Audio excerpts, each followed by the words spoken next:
Good morning बच्चों। Hello. चलो आज एक नया टॉपिक हम पढ़ते हैं, physical significance of dipoles. What is the meaning of significance?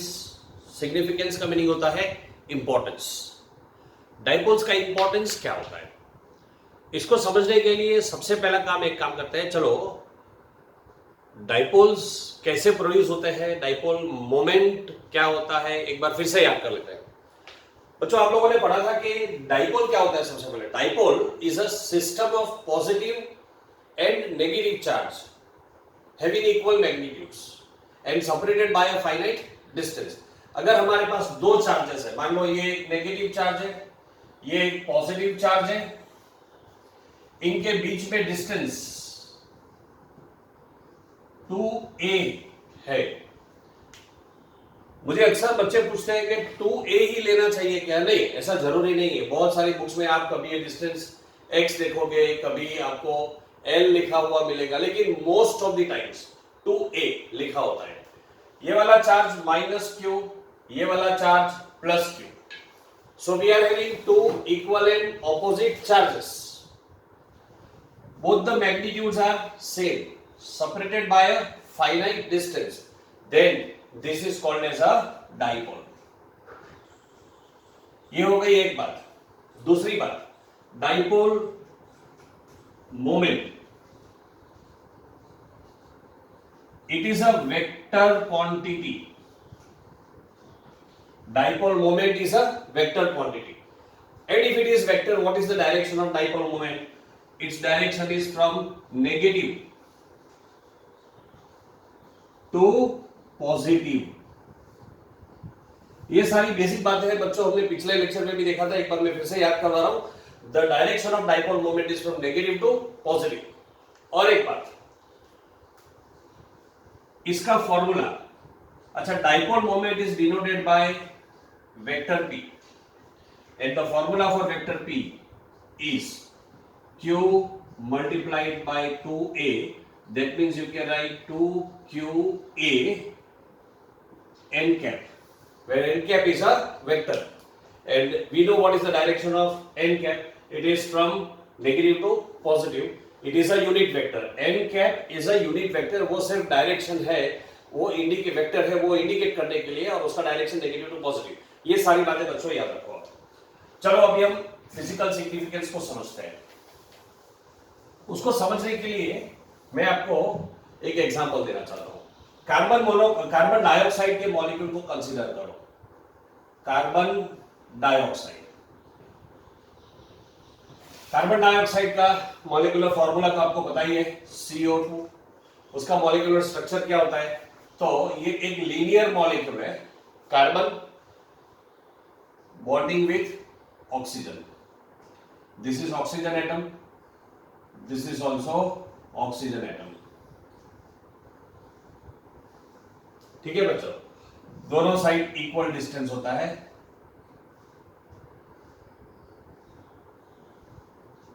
This is oxygen atom, this is also oxygen atom. Now what is the charge on carbon atom? We consider the charge on carbon atom to be positive. You consider this as +2q and this is -q, this is -q। Can we call this as a dipole? तो पहली बार में तो देखने पर हमको ये dipole नहीं लगता है, क्योंकि यहां पर हमारे पास तीन चार्जेस है, लेकिन आप इसको दो डाइपोल्स का कॉम्बिनेशन कंसीडर कर सकते हो। लाइक फॉर एग्जांपल, एक -q, एक +q, फिर एक +q, एक -q, और ये जो है इसको आप 2q कंसीडर करो, ये पूरा एक 2q हो जाता है। तो इस तरह से ये दो डाइपोल्स का कॉम्बिनेशन है। What is the direction of a dipole moment? So you know it is from negative to positive. So oxygen से कार्बन एटम की तरफ एक डाइपोल मोमेंट मिलता है हमको, यहां पर भी ऑक्सीजन से कार्बन की तरफ एक डाइपोल मोमेंट मिलता है। ये दोनों डाइपोल मोमेंट्स की वैल्यू क्या हो जाएगी? मान लो इसको मैं P1 कंसीडर करता हूं और इसको P2 कंसीडर करता हूं, तो P1 और P2 हमारे पास दो वेक्टर्स हैं। एक वेक्टर ऐसा है P1, दूसरा वेक्टर ऐसा है P2, और दोनों वेक्टर्स इक्वल है। P1 एंड P2 दोनों इक्वल है, दोनों का मैग्नीट्यूड इक्वल है, magnitude of P1 is equal to magnitude of P2, लेकिन इनके डायरेक्शंस ऑपोजिट है, so I can write vector P1 is equal to minus vector P2। तो टोटल डाइपोल कितना हो जाएगा, तो टोटल डाइपोल जब मैं करता हूं, total dipole moment P is equal to P1 plus P2 अगर मैं करता हूं तो मुझे मिलेगा 0। तो बच्चों आपको पता है कार्बन डाइऑक्साइड का डाइपोल मोमेंट 0 होता है, ये आपने केमिस्ट्री में भी पढ़ा होगा। ये एक एग्जांपल मैंने बताया। इस तरह के जो मॉलिक्यूल्स है जिनका डाइपोल मोमेंट 0 होता है, ऐसे मॉलिक्यूल्स को हम बोलते हैं non polar dipole molecules. Non polar molecules भी हम इनको बोल सकते हैं। तो carbon dioxide is one non polar molecule. ऐसा ही और एक मॉलिक्यूल भी है methane. Methane is also a non polar molecule, CH4। आपको पता है इसका स्ट्रक्चर होता है टेट्राहेड्रल, एक कार्बन एटम होता है, हाइड्रोजन एटम, एक हाइड्रोजन एटम इधर होता है, एक हाइड्रोजन एटम इधर होता है और एक हाइड्रोजन एटम इधर होता है। और ये मीथेन का जो मॉलिक्यूल होता है ये टेट्राहेड्रल होता है, सिमेट्रिक होता है, इसका भी डाइपोल मोमेंट 0 होता है। This is also an example of non polar molecule. Carbon tetrachloride CCl4 is also a non polar molecule. ये एक तरीका हो गया नॉन पोलर मॉलिक्यूल्स को समझने का बच्चों। इसको हम दूसरे तरीके से फिजिक्स के पॉइंट ऑफ व्यू से भी ऐसे समझ सकते हैं।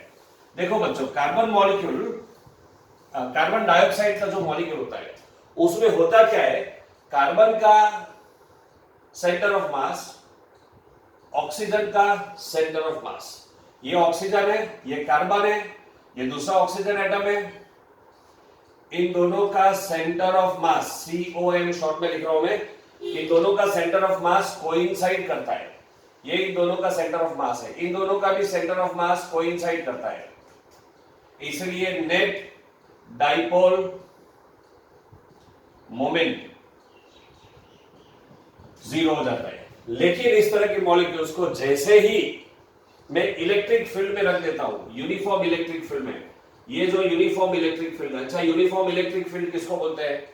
यूनिफॉर्म इलेक्ट्रिक फील्ड वो फील्ड है जिसकी लाइंस इक्वली स्पेस्ड होती है और पैरेलल होती है। ऐसे यूनिफॉर्म इलेक्ट्रिक फील्ड में अगर मैं ये कार्बन डाइऑक्साइड के मॉलिक्यूल को रख देता हूं, ये ऑक्सीजन मॉलिक्यूल है, ये भी ऑक्सीजन मॉलिक्यूल है, तो क्या होगा? क्या आपको याद है मैंने इसके पहले वाले लेक्चर्स में समझाया था कि अगर हम किसी पॉजिटिव चार्ज को फील्ड में रखते हैं तो क्या होता है? एक बार आपको याद करा दो। पॉजिटिव चार्ज जो होता है वो in the direction of field travel करता है, एंड नेगेटिव चार्ज जो होता है वो फील्ड की ऑपोजिट डायरेक्शन में ट्रैवल करता है। पॉजिटिव चार्ज फील्ड की डायरेक्शन में ट्रैवल करेगा, नेगेटिव चार्ज फील्ड की ऑपोजिट डायरेक्शन में ट्रैवल करेगा। तो जैसे ही हम इसको फील्ड में रख देते हैं, ये कार्बन मॉलिक्यूल जो है वो इस तरफ ट्रैवल करने की कोशिश करेगा, ऑक्सीजन मॉलिक्यूल ऑपोजिट डायरेक्शन में ट्रैवल करने की कोशिश करेगा, वो नेगेटिव मॉलिक्यूल है। ये वाला ऑक्सीजन मॉलिक्यूल भी ये डायरेक्शन में ट्रैवल करने की कोशिश करेगा। नतीजा क्या होगा? ये कार्बन और ऑक्सीजन के बीच में डिस्टेंस बढ़ जाएगा, ये कार्बन और ऑक्सीजन के बीच में डिस्टेंस कम हो जाएगा। अब क्या होगा बच्चों? दोनों का सेंटर ऑफ मास जो पहले कोइंसाइड करता था वो अब कोइंसाइड नहीं करेगा, तो इसको नेट डाइपोल मोमेंट आ जाएगा। तो इससे हमको क्या समझ में आता है कि नॉन पोलर मॉलिक्यूल्स जो होते हैं वो in the absence of electric field उनका डाइपोल मोमेंट 0 होता है, लेकिन जैसे हम इलेक्ट्रिक फील्ड अप्लाई कर देते हैं उसमें नेट डाइपोल मोमेंट क्रिएट हो जाता है। This type of molecules are called as non polar molecules. Let us study about the other type of molecule which is polar. But I remind you, हम पढ़ क्या रहे हैं? हम पढ़ रहे हैं फिजिकल सिग्निफिकेंस ऑफ डाइपोल्स, यानी डाइपोल्स का इंपॉर्टेंस क्या है। लेकिन डाइपोल्स का इंपॉर्टेंस समझना है तो ये बेसिक थियरी आपको समझ में आनी चाहिए। एक और एग्जांपल लेकर समझते हैं। मैं उस एग्जांपल को समझा दूं, उससे पहले फटाफट इसको रिवाइज कर दूं। हमने अभी तक carbon dioxide, carbon tetrachloride and methane, ये 3 टाइप के मॉलिक्यूल्स को स्टडी किया। ऐसे और भी बहुत सारे मॉलिक्यूल्स हैं। ये सारे मॉलिक्यूल्स का डाइपोल मोमेंट 0 होता है, नेट डाइपोल मोमेंट, क्योंकि इनके फिजिक्स की पॉइंट ऑफ व्यू से बात करें तो इनके सेंटर ऑफ मास एक दूसरे के साथ कोइंसाइड करते हैं, और दूसरी बात इनके डाइपोल मोमेंट जो है वो इक्वल एंड ऑपोजिट डायरेक्शंस में होते हैं, तो दोनों वेक्टर्स एक दूसरे को कैंसिल आउट कर देते हैं, तो नेट डाइपोल मोमेंट 0 हो जाता है।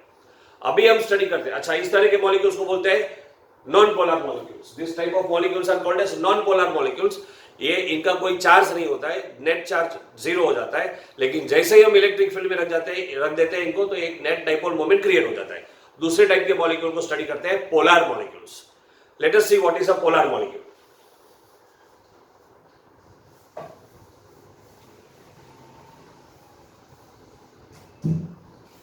एक एग्जांपल ले लो बच्चों.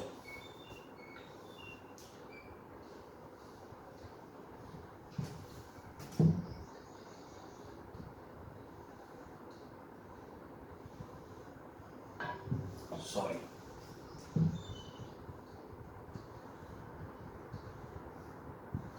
इस मॉलिक्यूल को तो आप पहचान गए होंगे.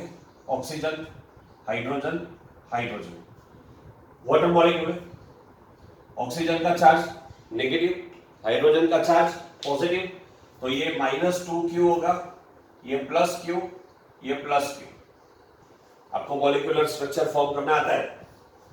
तो यहां पर एक डाइपोल मोमेंट प्रोड्यूस हो गया है P1, इधर एक डाइपोल मोमेंट प्रोड्यूस हो गया है P2. तो अब हमारे पास ऐसा स्ट्रक्चर है, हमारे पास एक नेगेटिव चार्ज है इधर -2q, एक पॉजिटिव चार्ज है यहाँ पर +q.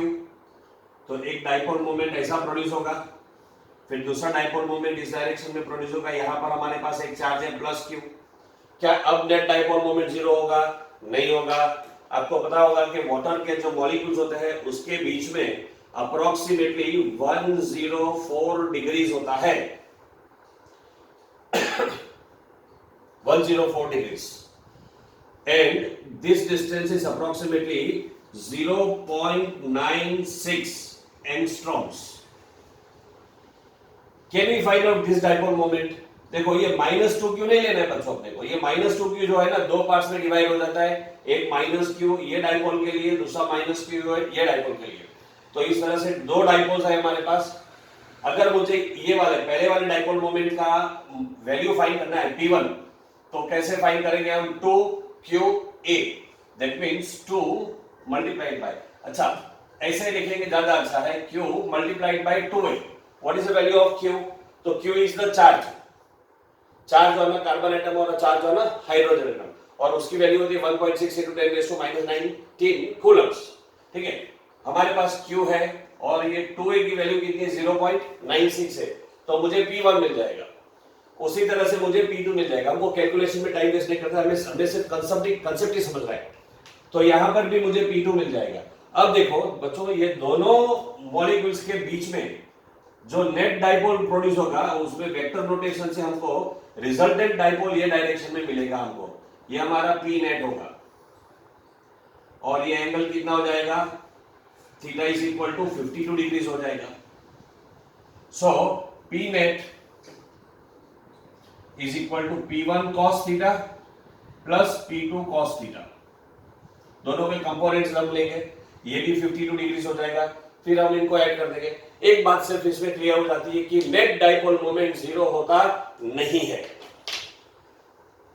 यानी कि इस तरह का जो मॉलिक्यूल है वो इलेक्ट्रिक फील्ड के एब्सेंस में भी इसके पास नेट डाइपोल मोमेंट होता है. इसका मीनिंग ये हुआ कि इसका जो नेट इलेक्ट्रोनेगेटिविटी होती है या चार्ज होता है वो हमेशा जीरो नहीं होता है.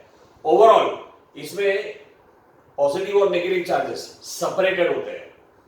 तो इस तरह के जो मॉलिक्यूल्स होते हैं इनको हम बोलते हैं polar molecules. And polar molecules के सेंटर ऑफ मास कोइंसाइड नहीं करते हैं और इलेक्ट्रिक फील्ड के एब्सेंस में भी इनमें नेट डाइपोल मोमेंट्स होते हैं. और यही बात जो है ना, ये सब्सटेंसेस की प्रॉपर्टीज को बहुत अफेक्ट करती है. वाटर के पास एक नेट डाइपोल मोमेंट हमेशा होता है और इसीलिए वाटर एक अच्छा सॉल्वेंट है बच्चों. Water is a good solvent because of this property of net dipole moment.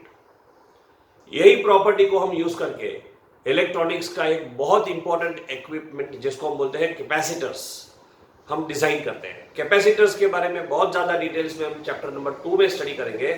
सो दोस्तों, फिजिकल सिग्निफिकेंस ऑफ डाइपोल्स में ये समझना है कि कुछ मॉलिक्यूल्स ऐसे होते हैं जो नॉन पोलर होते हैं, यानी एब्सेंस ऑफ इलेक्ट्रिक फील्ड में इनका नेट डाइपोल मोमेंट जीरो होता है। इलेक्ट्रिक फील्ड अप्लाई करने पर इनमें एक नेट डाइपोल मोमेंट प्रोड्यूस हो जाता है। ये है नॉन पोलर मॉलिक्यूल्स, एक टाइप का मॉलिक्यूल। अब दूसरे टाइप के मॉलिक्यूल में क्या होता है, ये पोलर मॉलिक्यूल्स होते हैं, इसमें नेट डाइपोल मोमेंट कभी जीरो होता नहीं है, डाइपोल मोमेंट उसमें हमेशा प्रेजेंट होता है, चाहे इलेक्ट्रिक फील्ड हो या ना हो। इस तरह से डाइपोल के दो अलग अलग टाइप्स हो जाते हैं और यही प्रॉपर्टी सब्सटेंसेस का बिहेवियर चेंज कर देती है।